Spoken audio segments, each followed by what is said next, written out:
Lok Sabha speaker തെരഞ്ഞെടുപ്പിൽ സമവായമുണ്ടാക്കാനുള്ള ശ്രമങ്ങൾ തുടർന്ന് ബിജെപി. കേന്ദ്രമന്ത്രി രാജ്നാഥ് സിംഗിന്റെ നേതൃത്വത്തിൽ പ്രതിപക്ഷ നേതാക്കളുമായും ചർച്ച നടത്തും. തെരഞ്ഞെടുപ്പ് ഒഴിവാക്കാനാണ് നീക്കം. നിലവിലെ സ്പീക്കർ ഓം ബിർള തുടരാനാണ് സാധ്യത. വിവരങ്ങളുമായി രഞ്ജിത്ത് രാമചന്ദ്രൻ ചേരുന്നു ന്യൂസ് ഡെസ്കിൽ നിന്നും. രഞ്ജിത്ത്, ഏത് രീതിയിലാണ് ഈ സമവായത്തിലേക്ക് എത്താമെന്നാണ് ബിജെപി കരുതുന്നത്? വിവരങ്ങൾ.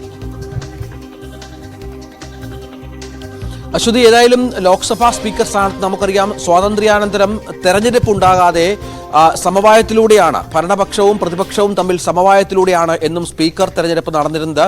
അവിടെ ഒരു മത്സരമുണ്ടായത് സ്വാതന്ത്ര്യത്തിന് മുൻപ് 1946 മാത്രമാണ് മത്സരത്തിലൂടെ സ്പീക്കറെ തെരഞ്ഞെടുത്തത് എന്ന ചരിത്രം നമ്മൾ ഓർക്കണം. ആ സ്ഥിതിയിലാണ് ഇത്തവണ ഒരു മത്സരത്തിലേക്ക് കാര്യങ്ങൾ പോകുന്നത്.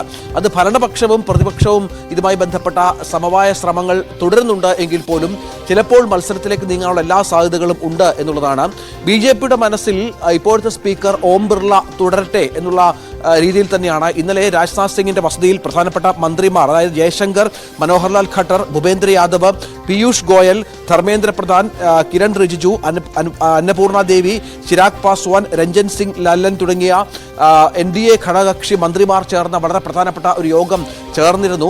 അവിടെ പ്രധാനമായും ചർച്ച ചെയ്ത സ്പീക്കർ തെരഞ്ഞെടുപ്പും മറ്റൊന്ന് 24-ന് ആരംഭിക്കുന്ന ലോക്സഭാ സമ്മേളനത്തിൽ NDAയുടെ ഘടകകക്ഷികൾ തമ്മിൽ ഫ്ലോറിൽ ഒരു അനുരഞ്ജനത്തോടെ നീങ്ങാനുള്ള സാധ്യതകളും തേടുകയായിരുന്നു യോഗം.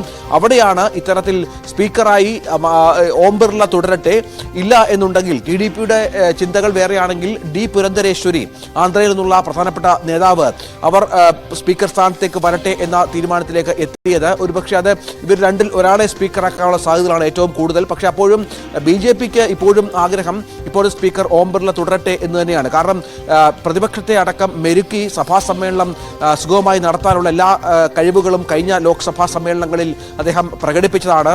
അതുകൊണ്ട് അദ്ദേഹം തുടരട്ടെ എന്ന രീതിയിൽ തന്നെയാണ് BJP ഉള്ളത്. പക്ഷേ TDPക്ക് അടക്കം ഡെപ്യൂട്ടി സ്പീക്കർ സ്ഥാനം നൽകി ഈ അന്വയ ശ്രമങ്ങളാണ് ഇപ്പോൾ പുരോഗമിക്കുന്നത്. പക്ഷേ അപ്പോഴും ഡെപ്യൂട്ടി സ്പീക്കർ സ്ഥാനം ആവശ്യപ്പെട്ടുകൊണ്ടാണ് പ്രതിപക്ഷം മുന്നോട്ട് പോകുന്നത്. ഒരുപക്ഷെ ഡെപ്യൂട്ടി സ്പീക്കർ സ്ഥാനം നൽകിയില്ല എങ്കിൽ ഒരു മത്സരത്തിലേക്ക് കാര്യങ്ങൾ പോകും എന്ന നിലയിലാണ് കാര്യങ്ങൾ മുന്നോട്ട് പോകുന്നത്. ഡെപ്യൂട്ടി സ്പീക്കർ സ്ഥാനം പ്രതിപക്ഷം നൽകിയാൽ മാത്രമാകും മത്സരമില്ലാതെ സ്പീക്കർ തെരഞ്ഞെടുപ്പ് നടക്കുക എന്നാണ് ഇപ്പോഴത്തെ സ്ഥിതി. 233 അംഗങ്ങളാണ് ഇന്ത്യ സഖ്യത്തിനുള്ളത്. 293 അംഗങ്ങളാണ് NDAയ്ക്കുള്ളത്. മത്സരമുണ്ടായാൽ പോലും BJP അല്ലെങ്കിൽ NDA നിർത്തുന്ന സ്ഥാനാർത്ഥി വിജയിക്കുമെന്ന് ഉറപ്പാണ്. പക്ഷേ അപ്പോൾ ചരിത്രത്തിന് അതീതമായി ഇത്തരത്തിൽ ഒരു സ്പീക്കർ തെരഞ്ഞെടുപ്പിലേക്ക് മത്സരം എന്ന ഘട്ടത്തിലേക്ക് കാര്യങ്ങൾ എത്തും എന്നത് പ്രത്യേകതയാണ്. പക്ഷേ അപ്പോഴും ഇതുമായി ബന്ധപ്പെട്ട ഒരു അന്തിമ തീരുമാനത്തിലേക്ക് കാര്യങ്ങൾ എത്തുന്നില്ല എന്ന് തന്നെയാണ്. ഈ TDPക്ക് സ്പീക്കർ സ്ഥാനം കിട്ടിയാൽ കൊള്ളാം എന്ന ആഗ്രഹം NDAയിലുണ്ട്. അതെങ്ങനെ പരിഹരിക്കുമെന്ന കാര്യത്തിലാണ് തൽക്കാലം ചർച്ചകൾ മുന്നോട്ട് പോകുന്നത്. ഇതുമായി ബന്ധപ്പെട്ട ചർച്ചകൾ പുരോഗമിക്കുകയാണ്. നമുക്കറിയാം 24-നാണ് സഭാ സമ്മേളനം ആരംഭിക്കുന്നത്. അതിന് 2 ദിവസത്തിന് ശേഷം 26-നാണ് സ്പീക്കർ തെരഞ്ഞെടുപ്പ് ഉണ്ടാവുക. പ്രോടൈം സ്പീക്കറായി 24 മുതൽ 26 വരെ സഭ നിയന്ത്രിക്കുന്നത് കൊടിക്കുന്നിൽ സുരേഷ് MP ആയിരിക്കും. ഏറ്റവും സീനിയർ ആയിട്ടുള്ള MP ആണ് കൊടിക്കുന്നിൽ എന്നുകൂടി ഇതിനോട് ചേർത്ത് വെക്കണം. അങ്ങനെ ഒരു മത്സരത്തിലേക്ക് ഒരുപക്ഷെ കാര്യങ്ങൾ എത്തിയാൽ അത് ചരിത്രത്തിൽ ആദ്യമാകും എന്ന് വേണം ചേർത്ത് വായിക്കാൻ. അശ്വതി.